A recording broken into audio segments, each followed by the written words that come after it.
إن الحمد لله نحمده ونستعينه ونستغفره ونعوذ بالله من شرور أنفسنا ومن سيئات أعمالنا من يهده الله فلا مضل له ومن يضلل فلا هادي له وأشهد أن لا إله إلا الله وحده لا شريك له وأشهد أن محمدا عبده ورسوله أما بعد فإن خير الحديث كتاب الله وخير الهدي هدي محمد صلى الله عليه وسلم وشر الأمور محدثاتها وكل محدثة بدعة وكل بدعة ضلالة وكل ضلالة في النار يا أيها الذين آمنوا اتقوا الله حق تقاته ولا تموتن إلا وأنتم مسلمون يا أيها الناس اتقوا ربكم الذي خلقكم من نفس واحدة وخلق منها زوجها وبث منهما رجالا كثيرا ونساء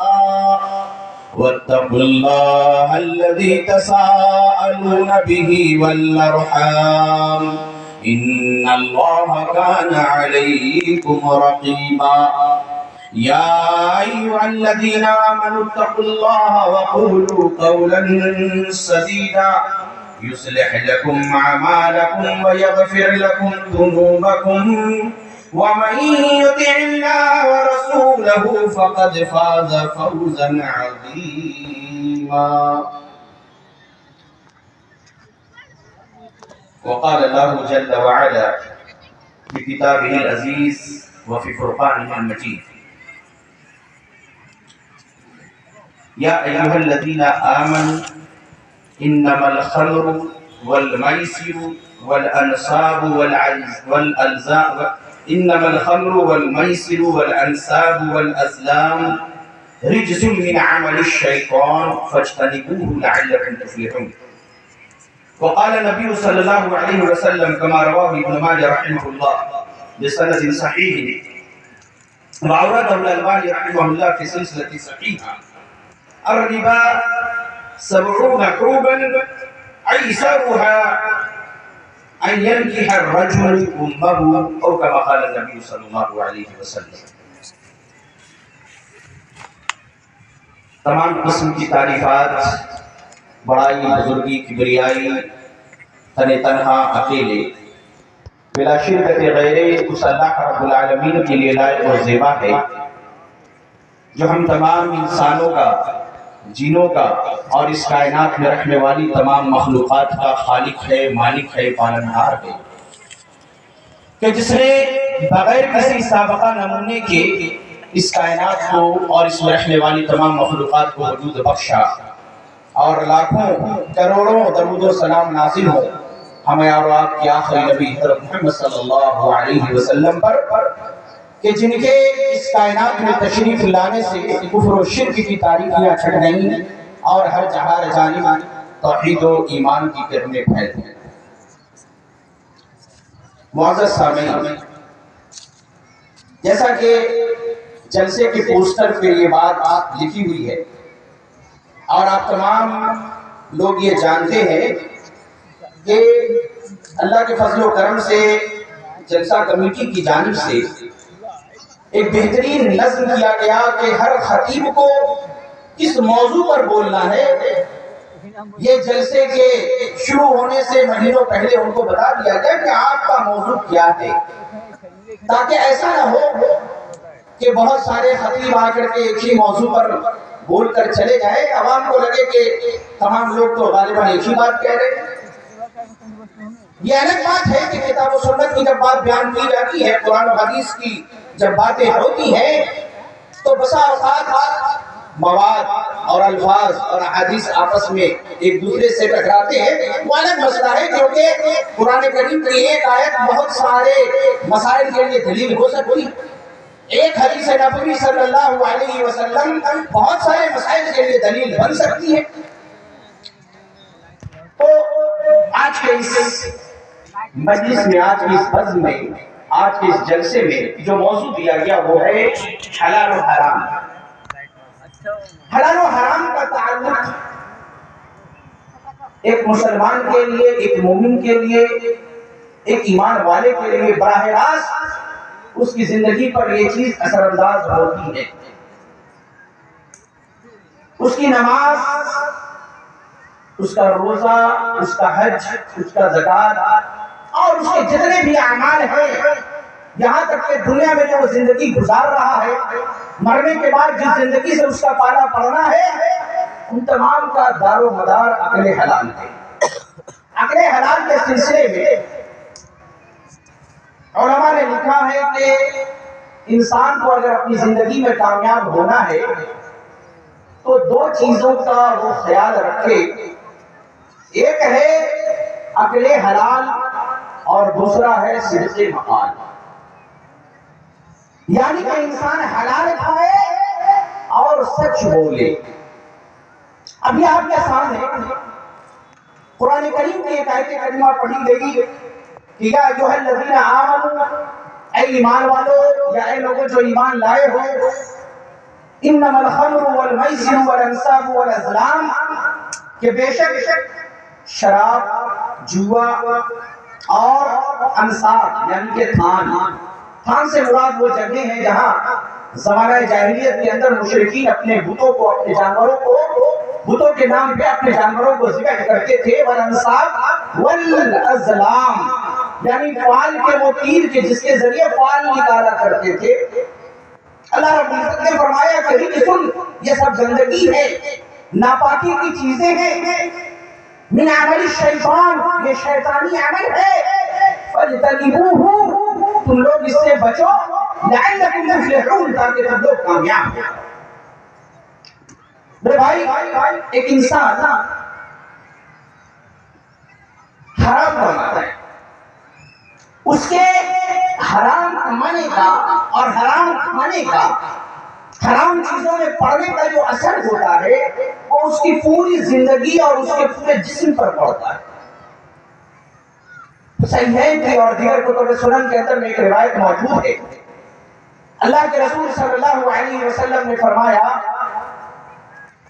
کہ الا ان فی الجسد مضغۃ، اے لوگوں سنو، انسان کے جسم میں، انسان کی باڈی میں، اس کے شریر کے اندر گوشت کا ایک لوتھڑا ہے، گوشت کا ایک ٹکڑا ہے،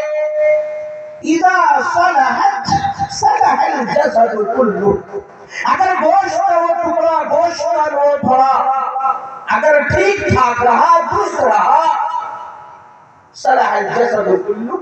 تو سر سے لے کر کے پیر تک اس کا پورا جسم، اس کا پورا نظام، اس کی پوری باڈی صحیح رہے گی۔ وَإِذَا فَسَدَتْ فَسَدَ الْجَسَدُ كُلُّهُ، لیکن اگر گوشت کا وہ ٹکڑا گڑبڑ ہو گیا، پورے کے پورے جسم کا نظام خراب ہو جائے گا، پورا کا پورا جسم اس کا فاسد ہو جائے گا۔ پھر نبی صلی اللہ علیہ وسلم نے فرمایا الا وَهِيَ الْقَلْبُ، سن لو کہ وہ دل ہے۔ تو انسان کے جسم میں جو دل ہے، جو دھڑکتا ہے، آج جدید سائنس کے اعتبار سے، میڈیکل سائنس کے اعتبار سے جو انہوں نے اللہ رب العزت کی بنائی ہوئی اس مخلوق انسان کے اندر جو تحقیق کیا، ریسرچ کیا، تو وہ کہتے ہیں کہ انسان کا دل جب دھڑکتا ہے، یعنی کہ دھڑکن جب انسان کے دل کی چلتی ہے، تو طب کی زبان میں، میڈیکل کی زبان میں اس کو کہتے ہیں سسٹول اور ڈائسٹول۔ اس کا مطلب دل کا دھڑکنا، یعنی ایک بار اوپر ہونا، نیچے ہونا، یعنی دل جو ہے وہ پمپ کا کام کرتا ہے،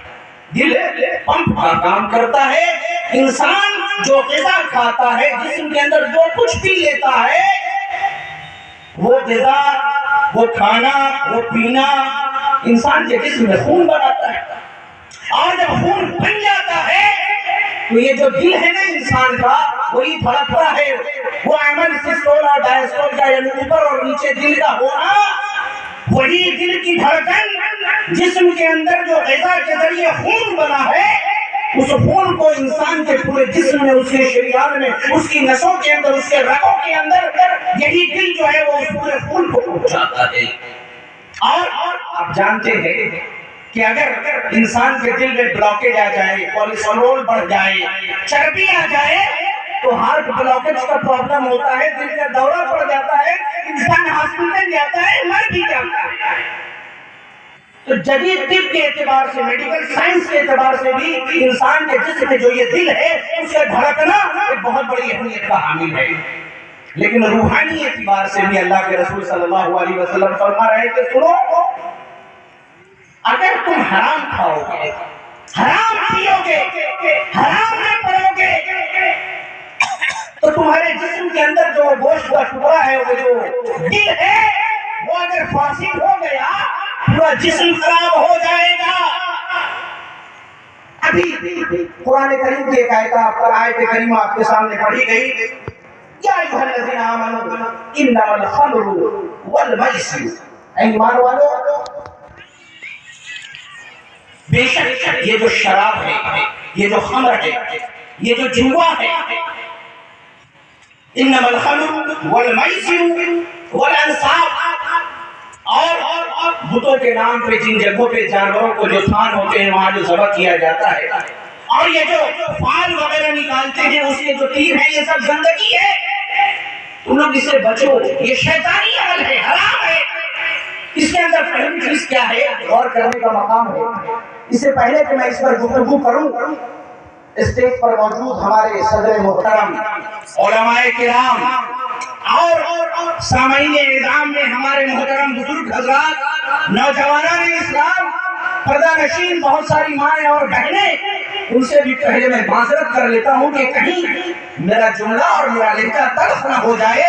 لیکن اللہ تبارک و تعالیٰ بھی حق بولنے سے نہیں شرماتا، اللہ کا رسول بھی حق بولنے سے نہیں شرماتا، اور یہ جو علماء ہیں یہ وارثین انبیاء ہیں، جب حق بات کہنی ہوتی ہے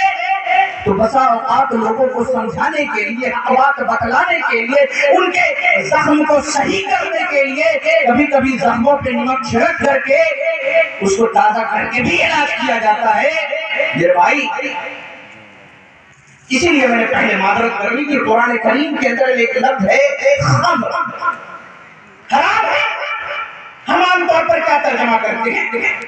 شراب حرام ہے، شراب حرام ہے۔ اب کہہ دیا کہ شراب حرام ہے، وہ خمر کا ترجمہ اردو زبان میں ہم نے کیا کیا، شراب۔ علماء بیٹھے ہیں، کیا قرآن کریم کے اندر میں ایسی کوئی آیت ہے کہ مسلمانوں تمہارے لیے شراب حرام ہے؟ قرآن کریم کے اندر یہ ہے کہ خمر حرام ہے۔ اب ہم یہ سمجھ بیٹھے کہ خمر کا مطلب ہوتا ہے شراب۔ شراب اردو زبان کا لفظ ہے، اس کا کچھ تعلق، اس کا کچھ ٹچ عربی سے بھی بنتا ہے۔ کیوں؟ یہ نام جو رکھا گیا، شریبہ یا شربوں کے مطلب ہوتے ہیں پینا، شربن، اسی سے